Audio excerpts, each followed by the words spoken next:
Hello, my name is Nick Bright, scholar of East Asian religions. And I'm Proven Paradox, a guy with a lot of questions. And you're listening to Bright on Buddhism, a podcast where we discuss East Asian Buddhism, answering listener-submitted questions from listeners just like you, and introducing concepts of Buddhism that you may or may not be familiar with in a casual, conversational setting. Enjoy. Here, who are those people in the yellow robes sitting as mountains in the rain? Hermit, they are the children of the Buddha. But here, there are dozens of them. Surely not all of them were fathered by the Buddha. Right you are, Hermit. Each of them has their own two unique parents, because of whom they arise in this world. However, their parents, too, arise in this world because of their parents, and them by their parents, and so on. Therefore I ask you, Hermit, where did the first person come from? And why did they come from there? Where are they going? How should they get there? It is in the teachings of the Buddha that these renunciants discover the answer to these questions. What are the answers the Buddha provides to these questions, Hearer? What is Buddhism? Buddhism is an Asian religion that began in 500 BC in northern India and Nepal with the teachings of Siddhartha Gautama. Siddhartha Gautama is commonly referred to as the historical Buddha, for which Buddhism is named. Who was he? What did he teach? What did he do? Siddhartha Gautama was originally born to the royal family of the Shakya clan in northern India and Nepal. His father wanted him to succeed him in his rulership. He wanted his son to take up the throne whenever he died. However, whenever Siddhartha was born, he was prophesied to either be a great emperor or a great teacher. Obviously, his father wanted him to realize his destiny as a great emperor instead of as a great teacher. To that end, throughout Siddhartha's life, in his youth, he was sheltered from anything outside of palace life. He was sheltered from aging, illness, death, from the path of the ascetic and the monk, from religion and spirituality other than the contemporaneous Hindu tradition. His father was forcing him into this sort of emperor track, this emperor career track from his birth. However, through some different episodes in his life, the Buddha came to understand suffering of the world. He came to experience aging, illness, and death. And these things bothered him a great deal. And so he sought the life of the great teacher. He decided to leave the palace life. He decided to leave his life of luxury and go against his father's wishes and go and meditate and practice and do whatever he could to overcome aging, illness, and death. His goal when he set out was to overcome aging, illness, and death and the suffering they caused. So he tried different practices with different teachers over time, and eventually, after all of those proved unsatisfactory in some way, he decided to sit for 49 days, and he wasn't going to get up until he mastered aging, illness, and death. And of course, after this 49 days of meditation, he did master those things, and he attained enlightenment. Enlightenment is commonly referred to as omniscience, or defeating desire, defeating any amount of selfhood. There's lots of different ways to discuss enlightenment. So the Buddha goes on after this enlightenment experience to teach his ideas and what he realized upon his meditations. So these teachings begin to spread and gain traction during the Buddha's life, and even more so after. So the Buddha gets a group of monks and followers and disciples who listen to him and record his sayings into what we have today known as the sutras. And he also begins to organize a little bit, and we have the beginnings of a religious organization happening near the end of his life. But then, unfortunately, being that he is mortal, he passes away. And after that, his teachings and his works and the recordings of his sermons, the sutras, they end up spreading all throughout East Asia for the next 2,000 years. They begin to spread first to China, and then to Korea, and then to Japan in the 1st century, 4th century, and 6th century, respectively. And here these teachings grow and develop and gain a much larger following. And eventually it becomes, throughout different periods in history, the most popular religion in the area at the time, be that area China, Korea, or Japan. Later on, in the 18th century, Buddhism arrived in the US and Europe by means of immigrant communities from East Asia. In America, these immigrant communities were those who worked on the railroads on the West Coast during the gold rush. So we kind of saw it around that time, and then it became more popularized by people like D.T. Suzuki, who wrote in the early 1900s about Japanese Zen Buddhism. And it continues to grow in popularity today. As of right now, it's the fourth largest religion in the world, and there are 300 million self-reporting Buddhists. As Buddhism has continued to develop over the years, it's come to influence a great deal of East Asian art, literature, and culture across time. And it's also come to influence art, culture, literature in the United States and Europe as well. East Asian philosophy and East Asian culture are heavily influenced by the teachings of the Buddha and the practices and rituals that go along with it. It continues to be worthy of discussion and worthy of study at the scholarly level and at the personal philosophical level. All right, so let's move to the next topic. So let's talk about why we're talking about Buddhism. Why are we talking about it?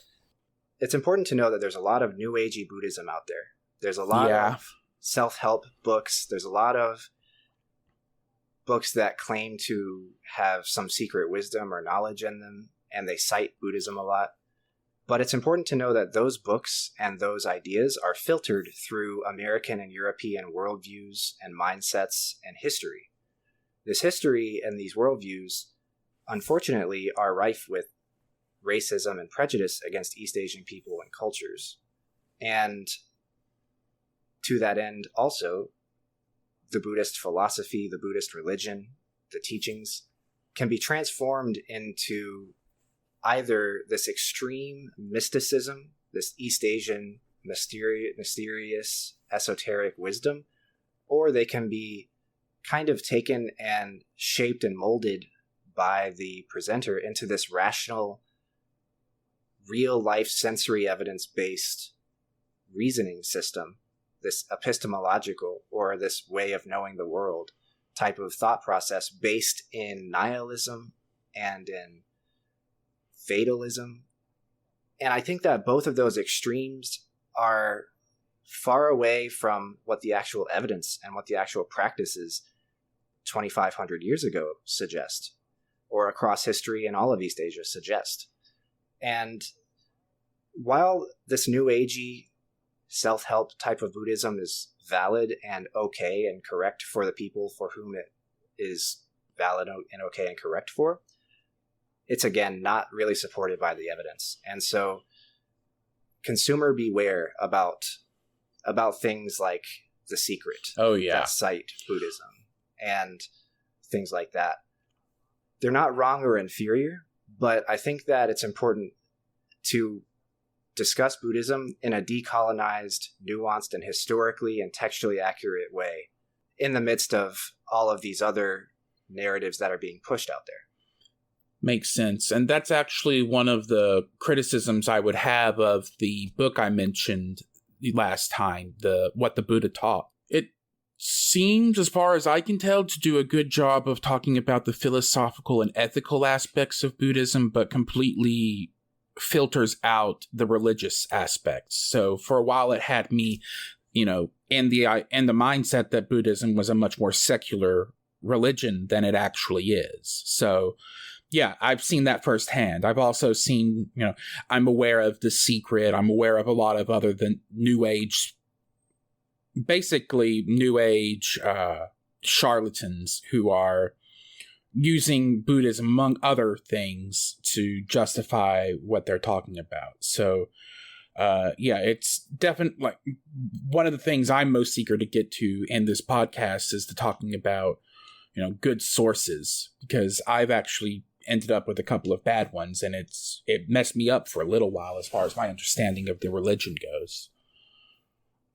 Absolutely. And anyone out there they can fall into that trap very easily, because these self-help New Age philosophies are very eager to sell their version of Buddhism. And there's a lot of people out there who are very eager to take it up, but it's just not the best evidence. It's valid and okay for those for whom it is valid and okay, but it's slightly incorrect or maybe inaccurate to represent it as true East Asian Buddhism. You bring up the example of secular Buddhism, and that's an important topic that we'll get to in the podcast in the future. But basically, in Buddhism, unlike other religions in the world, there is no doctrine that says if you read or practice the doctrines of another religion, then you will somehow be punished or be worse off for it. Which is one of the big reasons that I would consider myself Buddhist adjacent at all. That's kind of a deal breaker for me. Right. There's nothing in there that says this is the only truth. Mm-hmm. In fact, I've seen multiple quotes, I'm not sure if they're accurate, of Buddha saying that there are many paths to truth. Is that something he said? Yeah, there you go. That's one of the reasons that I'm into Buddhism, is being able to admit that you're not the only way is important. It is important. And I think that is what sets it aside from other religious traditions in the world. But to that end, because people in Europe and America look at Buddhism through a Judeo-Christian filter, mm-hmm.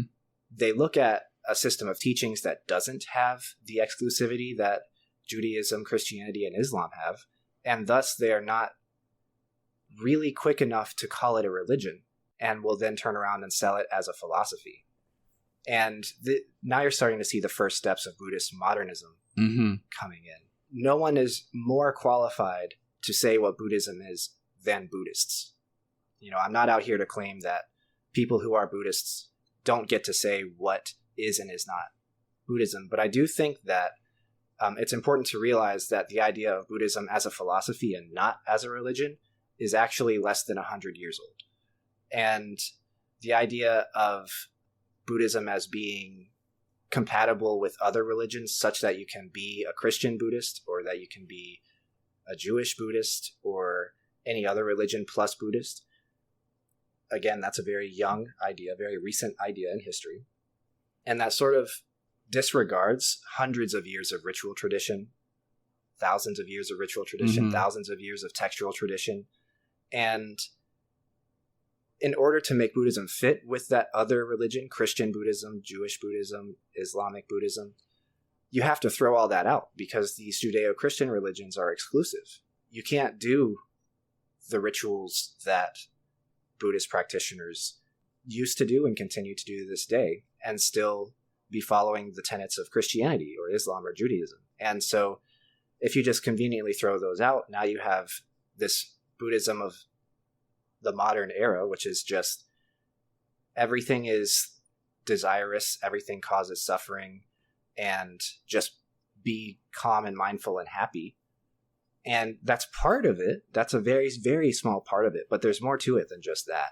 And that's kind of what I want to unpack in the podcast going forward, is what else is there in addition to the kernels of truth that the New Agey self-help books and philosophies are selling to this day. So what are some of the most central beliefs of Buddhism? Sure. These are three things that we'll continue to talk about throughout the rest of the podcast. But if I had to boil it down to the three central beliefs, most central beliefs of Buddhism, it would be belief in the three Dharma seals, the Four Noble Truths, and the Eightfold Path. The three Dharma seals are emptiness, impermanence, and suffering. Emptiness is alluding to the fact that there's nothing in this world that is permanent and unchanging and has substantial, real existence that doesn't change over time. And of course, that speaks to the truth of impermanence, which is that things are always changing, nothing stays the same. And suffering, which is the human result of emptiness and impermanence. Suffering being the lack of satisfaction or the lack of satiation of one's desires. Desire for things not to change, for things to stay the same. Desire for good and desire for not bad. The other thing that I mentioned is the Four Noble Truths.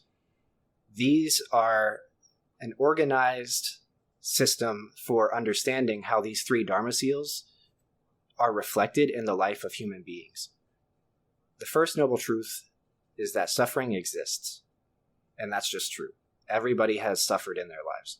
They have felt grief, they have felt euphoria, they have felt absolute misery and absolute joy, and they've wished for constant absolute joy, and they've wished for the constant absence of absolute misery.